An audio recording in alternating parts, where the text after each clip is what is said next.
Welcome to this video that is all about collective themes that we are moving through together as humanity currently, and also this beautiful energy and evolution around the word reclamation.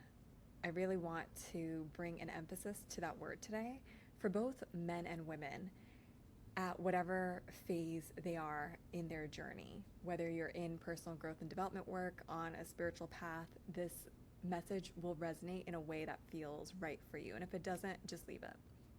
So this year, we have seen a lot of almost like a destabilizing and breakdown of the previous masculine structures. And I really want to preface this by saying that this is not to shame the masculine or blame the masculine anyway, because we have both energies within us, both the feminine and the masculine.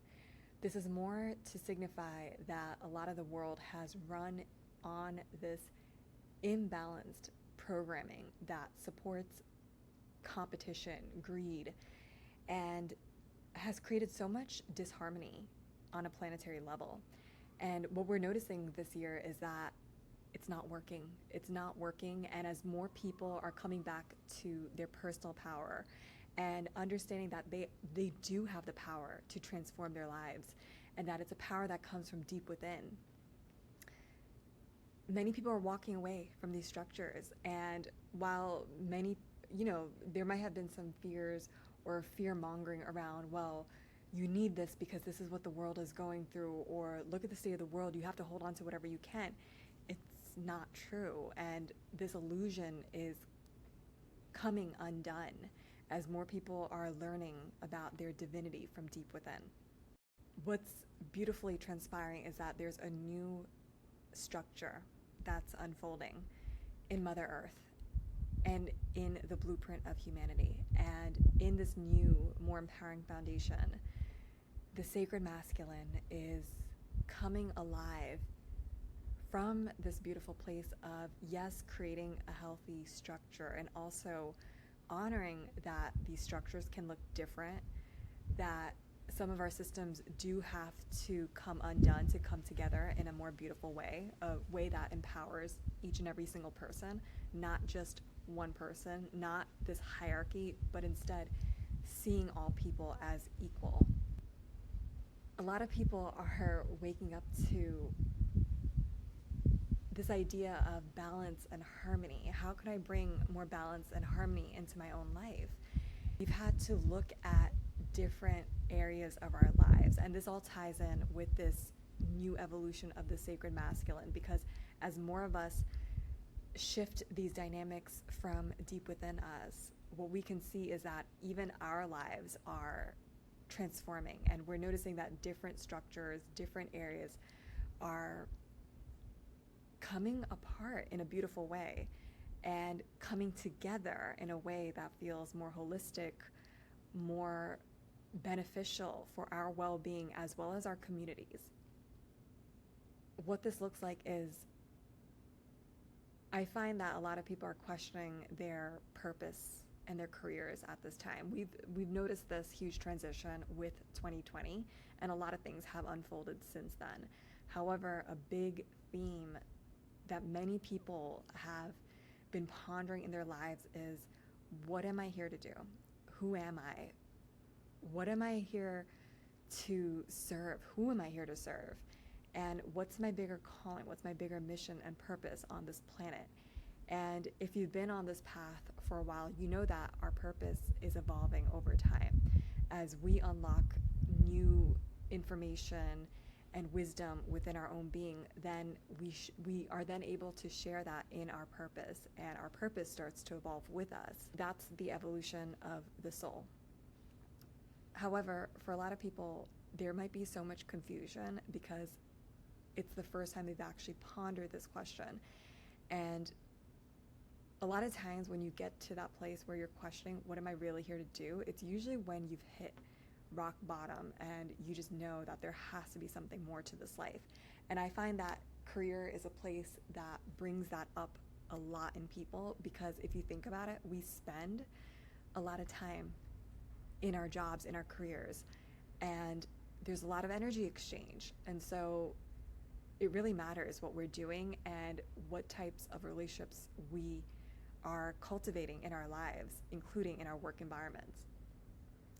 And so going back to the theme of honoring this beautiful rebalancing and restructuring of our own sacred masculine, which is then being woven into the blueprint of humanity and Mother Gaia, this is shifting the landscape of career and purpose, because more people are learning that it doesn't necessarily have to be something that's already been done, or something that is what most people would gear towards and say, oh, you're a natural healer, you should become a doctor or nurse. There's nothing wrong with these things, but it's just that our evolution has evolved so much that now people are realizing they can bring in different gifts, different wisdom, different parts of themselves to create and to meet themselves in their purpose through this multidimensional approach, and to be the artist that they are here to be, that they have always been. They're reclaiming their creator consciousness.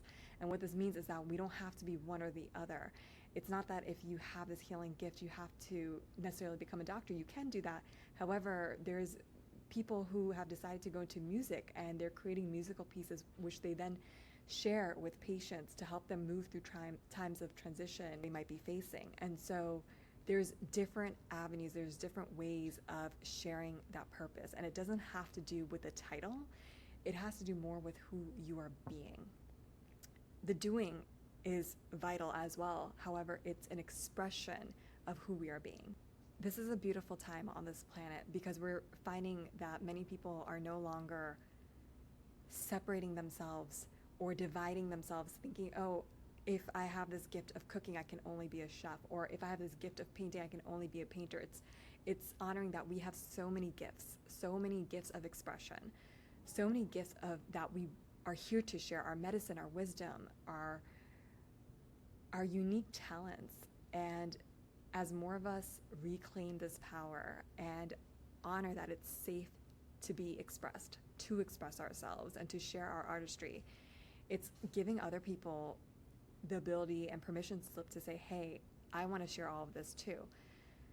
The way I would tie this into the bigger picture is,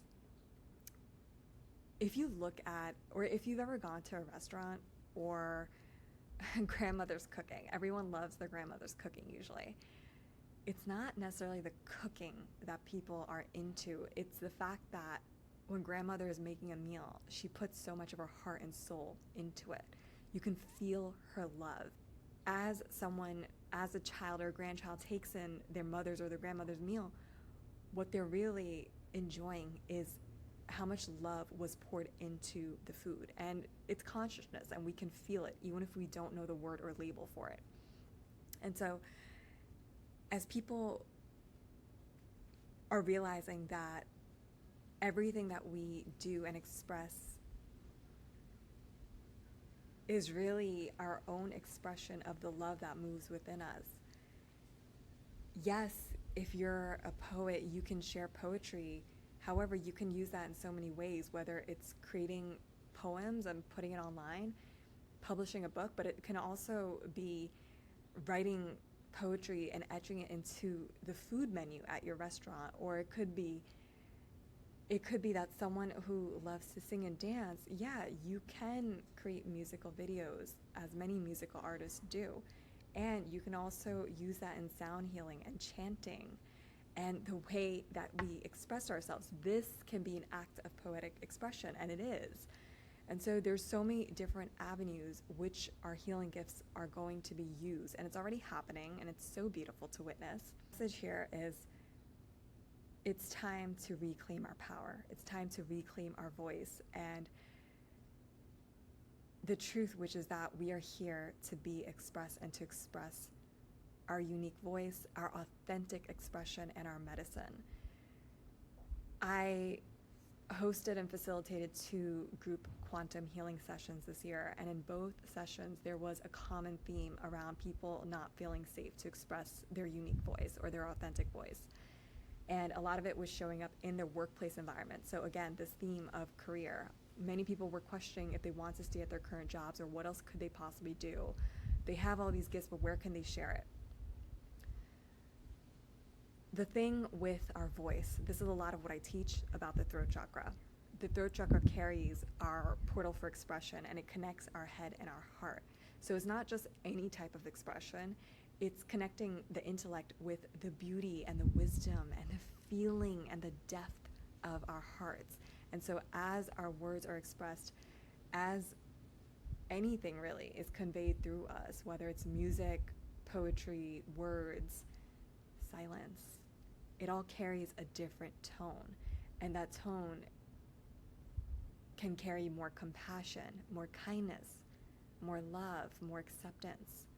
To get to that state, we have to be able to connect this channel and release a lot of the wounding around the throat chakra, because many of us have had trauma, whether it was in childhood or adulthood, where, there was bullying, racism, things that we may have picked up from other adults and caregivers around us. And then also things that we might have seen play out in work environments, things like superiority, people being aggressive, even bullying. These things happen in the workplace too, and it's not uncommon, sadly. So as we notice all these things and bring our conscious awareness to it, we can't control other people. That's not what we're here to do. And we also can't change other people's behaviors. That's a form of control. What we can do is that we can choose to change ourselves and show up in a more empowering way. As I've done this work, both with myself and also with students, is teaching that it's through our own embodiment. Once we decide to take a stand for our voice, others will take notice. Once we decide to stop abandoning our needs, our feelings, and our voice and the things that we really want to say, people will take notice, and there will be different responses in our environment. Now, will everyone just be on board and support that? Not necessarily. It might take some time to recalibrate to this higher frequency. However, those who are ready to rise will know that it's actually safe for them to speak their truth as well. And I do want to note that a lot of times when I'm saying speak the truth, this doesn't mean just openly projecting all your stuff on someone. There has to be this level of honoring ourselves with deep respect and also honoring other people. It's not this one-way thing where it's like, I'm suddenly empowered. It's all about me. That's self-absorption, and that's a shadow of self-love. It's not necessarily self-love. It's self-absorption, entitlement. When we are truly kind and compassionate towards ourselves, we can also meet others in that depth of compassion. And honoring that respect is meant to be mutual. And anytime that agreement is not being met, then we have the sovereign capability to walk away. We can walk away, and that is a beautiful act of self-love, and we can wish people well from afar. That's actually very needed sometimes, because we can't tend to everyone. We're not here to be self-sacrificial martyrs. So I feel like that message is for someone who might need. When we're tuning into these deeper layers of compassion within ourselves and feeling acceptance for all parts of our being and the different facets of our story, what we find is that instead of meeting people through the lens of these stories and illusions, we can meet them with deeper love. And this all goes back to our purpose and our career, because sometimes when we have learned to abandon ourselves and abandon our needs and our voice, we blindly sign up for things that we don't want to do. We openly accept positions that we just feel iffy about, or we continue and linger at these work environments or certain relationships even longer than necessary. What we're stepping into, what feels like this brand new cycle, especially in this age of Aquarius, is recognizing that true freedom is not in being able to say whatever we want to say. That's not true freedom. That's literally being a slave to the mind. It's just like it's out there, and we've all done this, so it's okay. We show ourselves some love and compassion, and we choose to do better if that's the path we choose to take. In honoring these different codes that have come unlocked and the different wisdom, this beautiful wisdom that's coming through, I feel that the message is that once you remember that you matter, once you truly remember that you matter, not just intellectualizing it, but taking action steps that support it from a more empowering place, remembering your wholeness, feeling wholeness in your body. You can do that right now by taking a deep breath in and breathing out. Little things like that, and making that a daily practice starts to shift your consciousness from the place of survival to someone who knows that they are here to thrive. That love is possible in every moment. We are safe to honor our humanity and also choose more empowering choices that help us to continue in the path of love and the path of light. And when we do that, we play less into the excuses of why we have chosen something or let it be drawn out, and we choose love. And when we choose love, there's less projections, there's less stories, there's less judgment. Anything that does come up is met with that energy, that alchemical potency of divine love. And when we truly meet these deeper aspects of ourselves with that energy, it instantly is bathed and reclaimed back into our wholeness in the energy of love and light. And so we're not denying any aspects of us. We're literally bringing it into this harmonic state in our being. And when we do that, even the jobs that we choose, the opportunities, the relationships, the places, everything feels to be more aligned. And it's because we have returned to a state of alignment within.